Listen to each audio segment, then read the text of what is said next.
Hello, I'm Keith Hockton, author, historian, and host of Rearview Mirror Chronicles, where we take a look back at the people and the moments that shaped our world through history.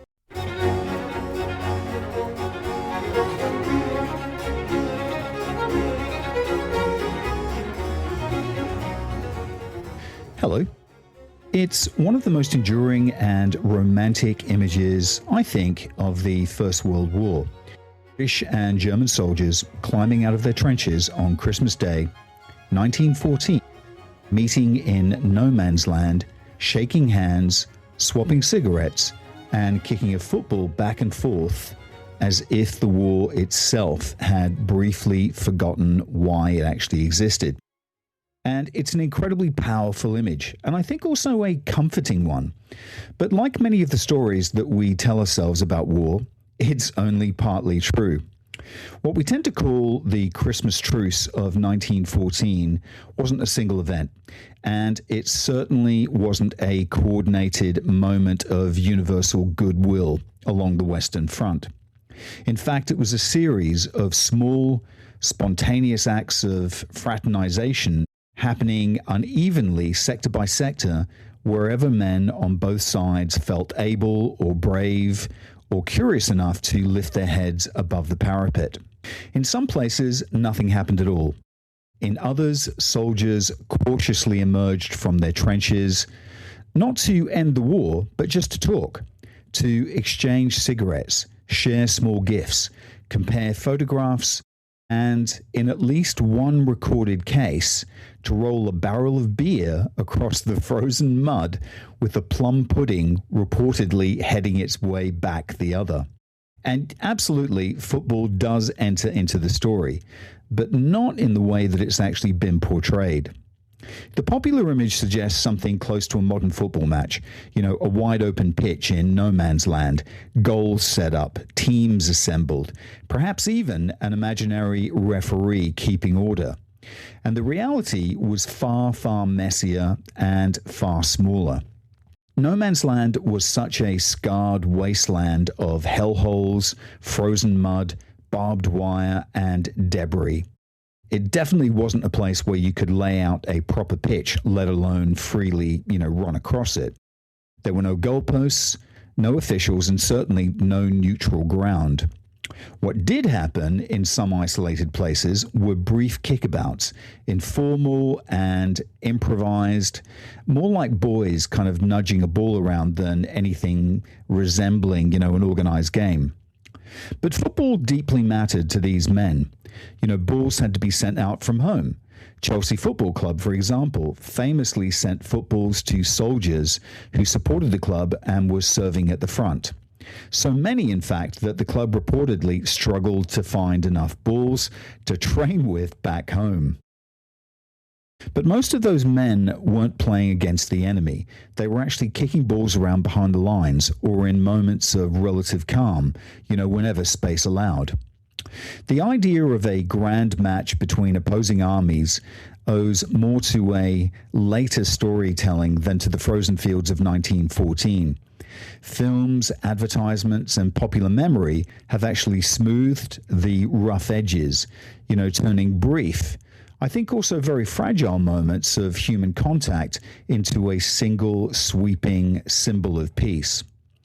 And perhaps that's why this story just endures. It actually suggests that just once, ordinary men saw through the machinery of war and chose something else. It hints at refusal, at shared humanity. I think also at the possibility that the war might have stopped before it truly began. Truth, I think, is quieter and in some ways more moving. Not mass rebellion, not a football match for the ages, but small moments of recognition between men who, within days, would be ordered to kill one another yet again. And I think that's also perhaps what makes the Christmas Truce worth remembering. If we leave football aside at the moment, there are far more revealing examples of what fraternization actually looked like in December 1914. And one of my favorite centers on a man who really should never have been anywhere near a trench in the first place. His name was George Fletcher. In civilian life, he was a languages master at Eton. He taught French and German and had lived in Germany. He spoke the language absolutely fluently with no accent, and by all accounts, genuinely liked the Germans. In 1914, he found himself serving as a territorial officer with a Welsh battalion stationed uncomfortably close to enemy lines. In the weeks leading up to Christmas, Fletcher embarked on what can only be described as a personal campaign. On one front, he tried to convince his own battalion commander that they should pause the war and properly observe Christmas. On the other, he tried to persuade the Germans opposite to do the same thing, shouting across no man's land in fluent German, suggesting that they actually organize a party. The logistics, I think, in Fletcher's mind were quite clear. The Germans, he felt, should provide the sausages and the beer. The British would bring the plum pudding. There was, he later noted with some amusement, a great deal of confusion on the German side about what exactly one was supposed to do with a plum pudding, and rather entertaining French commentary on the subject as well. His commanding officer, however, was unimpressed. Fletcher was told bluntly to stop being an idiot. The Germans, for their part, were polite but largely unresponsive. There was some singing back and forth in those days before Christmas, but when Christmas Day actually arrived, the men elsewhere began cautiously emerging from their trenches, but nothing much happened on Fletcher's side of the line. And of course, this irritated him. So he went for a walk.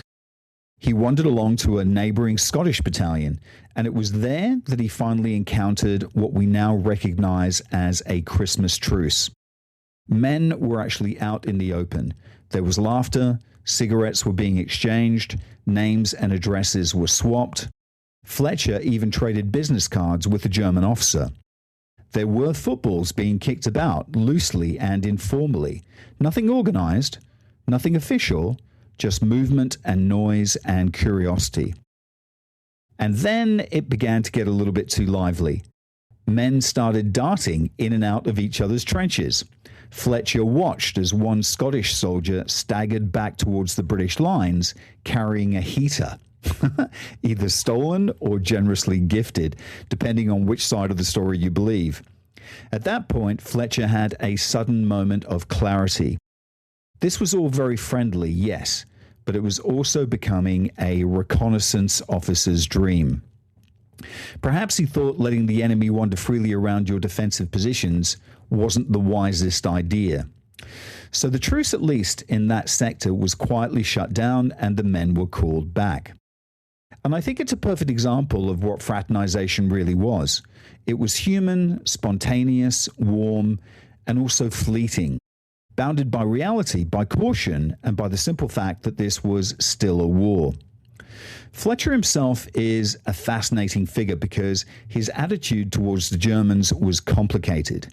He admired them, he liked them, he wanted to talk to them, but he also enjoyed mocking them. And that mixture would ultimately cost him his life. In 1915, the Germans captured a French flag and hung it from a tree near their lines, taunting the Allied troops. Fletcher decided that this wouldn't stand. Alone, he stripped down to his underwear, crawled across no man's land, stole the flag, and raised it above his own trench, gleefully mocking the Germans in return. A week later, he was dead, shot by a sniper. It's a story that captures the strange contradictions of the Christmas truce, I think, better than any football myth ever could. You know, there's brief generosity, there's shared humanity, absurd bravery, and the ever-present shadow of violence waiting patiently to return. You know, that battered, discolored French flag still exists. It actually hangs today in the chapel at Eton College. After George Fletcher's death, the flag was sent back to his father, who in turn gave it to the school, and it sits quietly in a corner of the chapel, unassuming, with Fletcher's initials inscribed on the wall beside it. It's a small, almost modest memorial, but I think it tells you something important about the man. Yes, he wanted to fraternize. Yes, he liked the Germans, No one thought he was naive or soft or unaware of the reality of war. He actually understood perfectly well who the enemy was. He simply believed that the enemies were still human. And I think that distinction really matters. If we step back from individual stories like Fletcher's and ask what actually happened more broadly on Christmas Day 1914, the answer, I think, is less romantic, but more honest. There was no official ceasefire anywhere on the Western Front. No formal order came down telling men to stop fighting. What happened instead was a patchwork of local decisions. In some sectors, men emerged from the trenches. In others, nothing happened at all. Fletcher's own battalion, for example, simply stayed put. That doesn't mean that they were eager to fight that day, just that they chose not to risk it. And the key word here, I think, is spontaneity. These were not movements, not protests, not organized refusals. They were momentary pauses where conditions allowed, where officers looked the other way, or where men collectively decided, without saying it out loud, that today was not the day to die. And things actually looked rather different when you moved east. On the Eastern Front, religion played a far heavier role, and so does time itself. Russia was still using the Julian calendar, which meant that Orthodox Christmas fell not on the 25th of December, but in early January. And that already complicates the neat Western narrative of a single Christmas truce. Most importantly, I think, the Russians approached the war with a deeply religious sensibility. At the start of the conflict, they were strongly opposed to shelling churches, seeing it as sacrilege. This contrasts sharply with the Western Front, where church towers were among the first things destroyed precisely because they made such excellent artillery observation posts. And religion shaped behavior in very real ways. On the Western Front, truces were more likely to occur not just at Christmas, but at Easter as well, a festival that actually mattered enormously to the Russians and was very significant to the Germans too. These pauses were often longer lasting and more formalized. Men would come out to bury the dead. Burial parties were respected and weren't shot at. Ceasefires might stretch beyond a single day. There was a longevity to it you simply didn't see in the West after 1914. And underlying all of this is something even simpler: weariness. Sometimes the motivation was not theology or even symbolism, but exhaustion. Men freezing in the trenches, soaked, miserable, lice-ridden, and very far from home. And they would look at the calendar and think quite reasonably, I actually don't want to do this today. So when we talk about Christmas truce or holiday truces more generally, it's more accurate, I think, to think of them not as moments where enemies suddenly became friends, but as just temporary ceasefires, brief pauses to breathe, to bury the dead, to remember home, and to reclaim, if only for a few hours, a sense of being human again. And of course, this isn't as cinematic as a football match in no man's land, but I think it's actually far closer to the truth. There was just a general announcement at some stage by every individual there of, I'm not doing this today. That simple thought turns up again and again in soldiers' letters and memoirs, and it matters. Sometimes the motivation for a truce was nothing grander than pure exhaustion, a refusal just to one day not kill another human being. And that, frankly, is a perfectly valid impulse. But what makes the Christmas truce of 1914 so unusual on the Western Front is that it really only happens once. By 1915, the entire mood has shifted. The war is no longer a short, sharp shock. The trenches are no longer temporary. Everyone now understands that this is going to drag on for years. And with that realization comes a hardening of attitudes from above. There's rumblings from the authorities very early on. Don't do that again. Don't fraternize. Don't talk to the enemy. In 1914, however, the armies are still relatively small, and there's a lingering sense of connection to home. That year, Queen Mary organizes what becomes known as the Princess Mary gift, a small brass tin sent to every serving soldier containing cigarettes, chocolate, and a Christmas card. And I think it's a charming human gesture and one very much of its moment. You can still find those tins today, often on eBay, and they're even more valuable, incidentally, if they still contain the original contents. So if you buy it, don't open it. But I think Mary's gesture doesn't survive the war's expansion. By late 1915, the enemy has grown at such a scale that repeating it becomes absolutely impossible.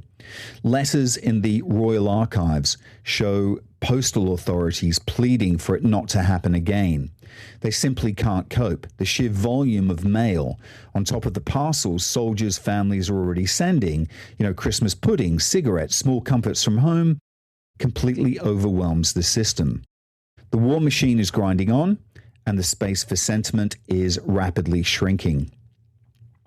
There's also a growing recognition of the sheer absurdity of it all.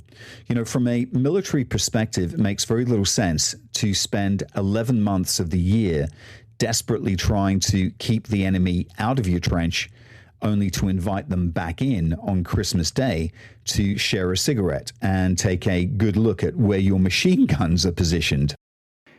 And let's just take a quick break, and we'll be back in a second with part 2. Autonomous is your one-stop shop for your Malaysia My Second Home visa. But they are much, much more than that. When you sign up with Autonomous, you become part of a larger community. A community that actually cares about you and your family in Malaysia. And that's important when you move to a new home. For more information, go talk to TG or WhatsApp him on +60 12 49 37 270 or visit their website penangmyhome.com. And we're back. By 1917, that recognition hardens into punishment. And there's actually a documented case of an officer in the Scots Guards whose service record becomes thick with disciplinary actions after it's reported that some of his men engaged in a truce with the enemy. By this stage, on the Western Front, fraternization is no longer tolerated, it's actually actively suppressed. On the Eastern Front, things remain different. Truces continue to occur, often on a larger scale, shaped largely by religious calendars and long-standing customs. But in the West, that door closes. And there's a deeper reason for that. Fraternization is dangerous because it humanizes the enemy. It's much, much harder to shoot someone you have shared a cigarette with. Harder still if he is giving you a heater because you were cold or swapped a photograph or a business card. War actually depends on distance, not just physical but psychological. Enemies are given names, caricatures, slurs, the Hun, the monster. Propaganda works relentlessly to strip away individuality. A truce undoes that work in a single afternoon. And you can see this awareness emerging even in George Fletcher's story. What begins as warmth and curiosity ends with a sudden, sober thought. Are we giving the enemy information that we shouldn't? Which brings us back to how these truces actually unfolded. There was no script. There was no signal. There was no agreement. On the Western Front, it happened differently in every single place, if it happened at all. Sometimes there was a white flag that appeared. Sometimes a head cautiously rose above the parapet. In Fletcher's case, the Germans emerged first, and only then did the British decide, if they're not shooting us, perhaps we can risk it too. Every truce began with a leap of faith. Men climbed out of their trenches not knowing whether, on that particular day, the enemy opposite would honor the moment or pull the trigger.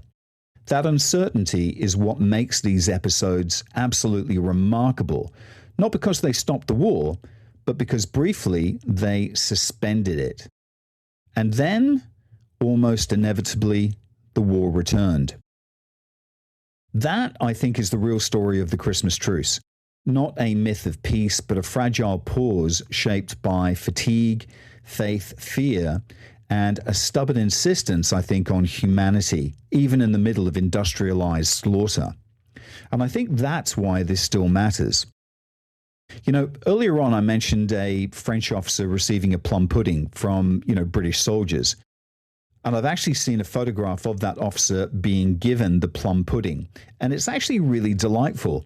The officer is actually holding this dense, dark object, clearly mid-bite, and his expression is one of genuine bewilderment.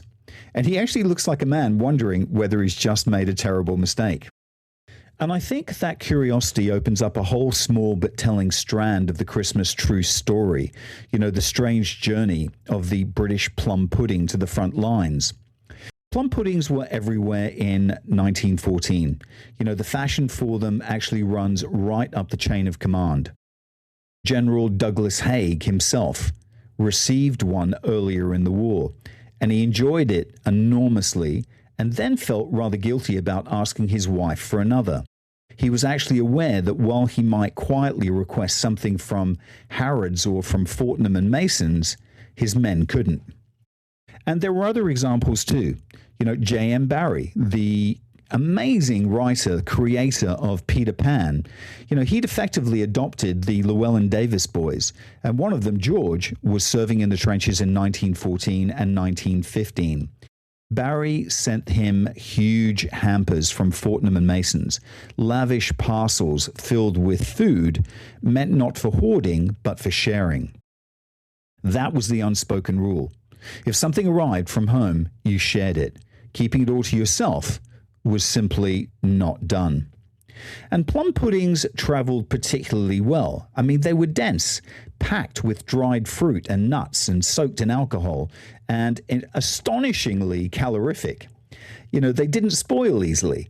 They were quite literally bricks of energy, perfect trench food when you think about it. But culturally, they were completely baffling. Recently, while kind of trawling through French wartime caricatures and satirical art, I came across a wonderful comic strip devoted entirely to the problem of the plum pudding. 8 panels of French soldiers attempting to work out what this strange object actually is. Should you pour more rum on it? Do you set fire to it? In the end, someone throws it, it hits another man on the head and knocks him out. Mystery unresolved. And I think it's kind of not unlike the look that you would get if you ever offered baked beans, to a French friend. The same mixture of curiosity and suspicion and mild alarm would occur. What these moments actually reveal to me is something quite tender. When soldiers shared food during the truces, they weren't just exchanging calories. They were offering fragments of their home, tradition, and identity. Something that actually landed perfectly. Sometimes it landed, quite literally, like a brick. But I think the act of sharing actually matters. And in the frozen trenches of 1914, a dense booze-soaked pudding, indestructible and faintly ridiculous, became one of the most unlikely symbols of human connection that the war ever produced. Whether you got the really good stuff, of course, often depended on who you knew. Having a wealthy playwright as your effectively adopted father certainly helped.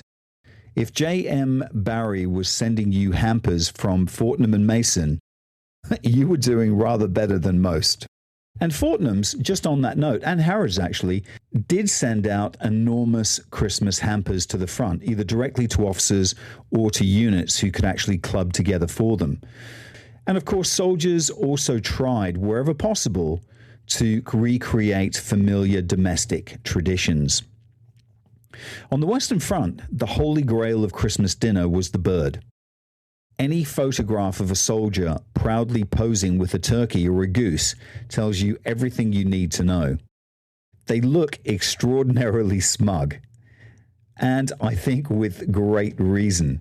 To secure a proper bird at the front required luck and connections, and I tell you, no small amount of organization. And there are actually some remarkable images from this period.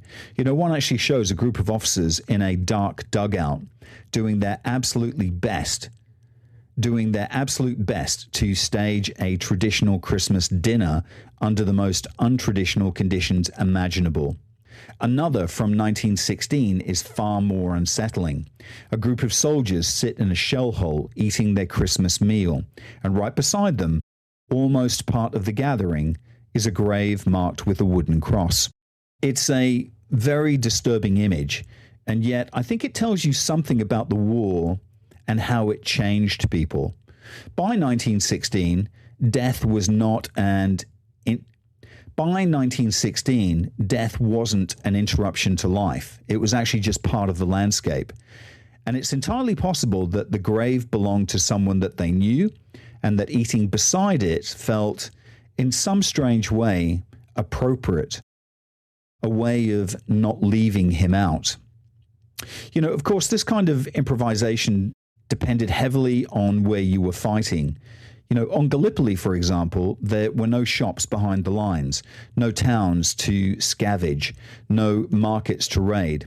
Finding a turkey there would have been absolutely impossible. Plum pudding, on the other hand, might just survive the journey, depending on how efficient the postal service was given at any one given day, given at any one particular moment. That sense of Christmas in the trenches, though, feels very much like a First World War story. And that raises a very obvious question for me. Why do we not hear about similar acts of fraternization in the Second World War or even later conflicts? And I think the answer is actually complicated, but part of it is simply the nature of warfare itself. Look, there are occasional examples. There are accounts from the Korean War of notes being exchanged between enemies, even Christmas cards passing cautiously between the lines. But what you don't get, again, is that uniquely First World War environment. Static trench lines, enemies separated by a few yards, sometimes close enough to speak to one another. The Second World War is mechanized. It moves. Even when there is a static defense, as with the Maginot Line as an example, it's deep underground. You can't pop your head up and lob a sausage across to the enemy. The physical conditions that allowed spontaneous, widespread fraternization, well, they simply no longer exist. Which brings me back to Christmas, but this time very far from the trenches. On the home front, Christmas continued, though in an altered form. Traditionally, the British royal family spent Christmas at Sandringham, but George V abandoned that for much of the war, choosing to stay closer to London just in case he was needed. In 1916, something rather striking actually happens. The royal family decide that Christmas Day will be a day of work. George V's children had, in many ways, come of age during that war. David, the future Duke of Windsor, was around 20 when that war began. The youngest, John, was still a child, and the others weren't old enough to participate. That Christmas, the family goes to a London hospital. I can't remember exactly, but I think it was the Wandsworth, or it was certainly a hospital in the Wandsworth or the Clapham area. Each of the royal children was assigned a floor, and they spent the entire day visiting wounded soldiers, handing out gifts, talking to men who had actually come straight from the front.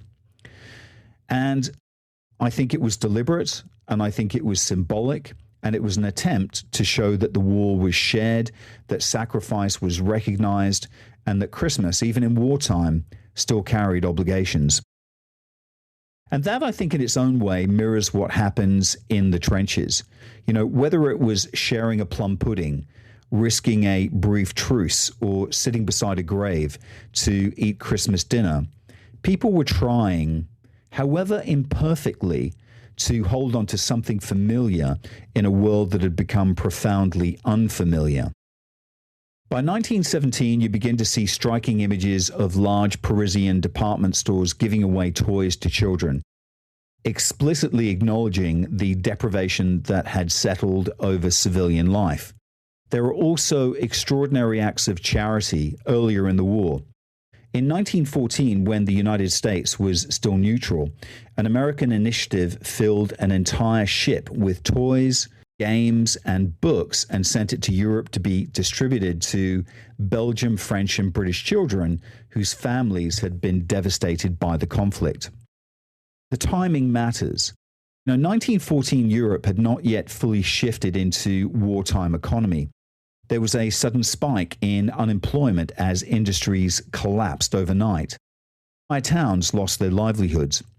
In one French lace-making town, tens of thousands of people found themselves out of work simply because luxury goods no longer mattered.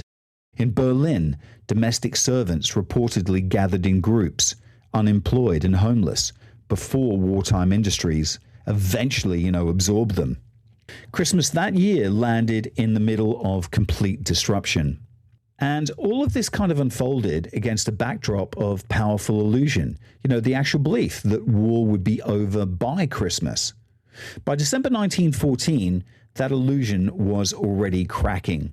The major fighting on the Western Front had actually ground to a halt by mid-November. Men definitely weren't coming home. The war was clearly not over, and people had time, a few grim weeks at least, to actually accept that reality. But hope lingered. If not this year, then next. They were saying that everyone will be home by Christmas 2015. And of course, as the year goes on, that starts to fade. And by 1916, by 1917, that mood has completely collapsed. The enthusiasm evaporates. People stop saying it. The sense takes hold that this is a vast grinding machine with no obvious end and no clean way out.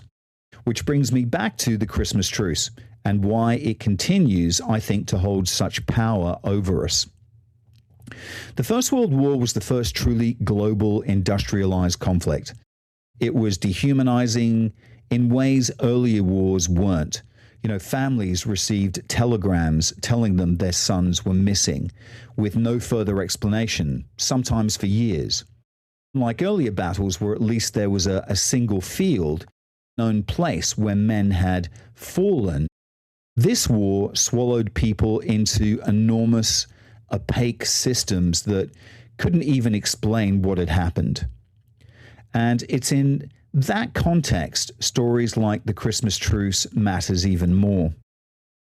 I think it offers something to cling to, a reminder that even in the machinery of industrialized slaughter, people remained human, that they recognized one another, that they hesitated, that they shared food and jokes and cigarettes and moments of recognition across the very lines that were meant to divide them. The football match as we know it may be a myth, but the impulse behind the story isn't.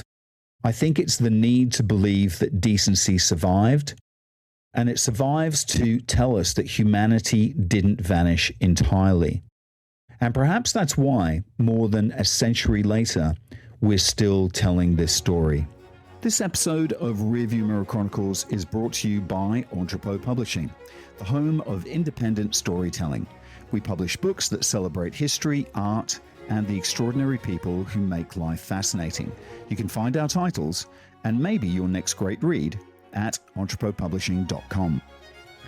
Thanks for listening in, folks. It's been an absolute pleasure, and I'll look forward to talking to you again soon. Bye for now.